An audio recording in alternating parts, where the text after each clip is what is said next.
നമുക്ക് വെളുത്തുള്ളി ഫുള്ളായിട്ട് വേണം, അല്ലാതെ ഓരോ അല്ലികളായിട്ടല്ല വേണ്ടത്. ഒരു തുടം വെളുത്തുള്ളി എന്നൊക്കെ പറയില്ലേ, അതാണ് വേണ്ടത്. ഇതിൻ്റെ പരന്ന ഭാഗം ഉണ്ടല്ലോ, അതായത് വേര് വരുന്ന ഭാഗം, അത് വെള്ളത്തിലേക്ക് ഇറക്കി വെക്കണം. അതിനായിട്ട് ചെറിയ വായവട്ടമുള്ള കപ്പോ ജാറോ എന്തെങ്കിലും എടുക്കുക. ഇതിലേക്ക് വെള്ളം നിറച്ച് വെളുത്തുള്ളിയുടെ വേരുഭാഗം വെള്ളത്തിൽ തട്ടുന്ന വിധത്തിൽ വയ്ക്കണം. വെളുത്തുള്ളി മുഴുവനായിട്ട് വെള്ളത്തിലേക്ക് ഇടരുത്.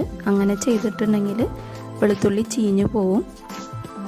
ഇങ്ങനെ വെച്ച ശേഷം ഒരാഴ്ചക്കുള്ളിൽ തന്നെ നല്ലപോലെ മുള വന്നിട്ടുണ്ടാവും. ഈ മുള വന്ന വെളുത്തുള്ളി ഓരോ അല്ലികളായിട്ട് വേർപ്പെടുത്തി എടുക്കണം. ഇതിൽ നിന്ന് നല്ല വലുപ്പമുള്ള അല്ലികൾ മാത്രമാണ് നടാനായിട്ട് സെലക്ട് ചെയ്യേണ്ടത്. വെളുത്തുള്ളി കൃഷി ചെയ്യാനായിട്ട് അത്യാവശ്യം സൂര്യപ്രകാശം കിട്ടുന്ന ഒരു സ്ഥലം നോക്കി തിരഞ്ഞെടുക്കുക. നല്ല ഇളക്കമുള്ള വെള്ളം കെട്ടിക്കിടക്കാത്ത നല്ല വളക്കൂറുള്ള മണ്ണിൽ വേണം വെളുത്തുള്ളി കൃഷി ചെയ്യാൻ. ഇതിനായിട്ട് മണൽ കൂടുതലുള്ള മണ്ണ് എടുക്കുക. ഇതിലേക്ക് കമ്പോസ്റ്റും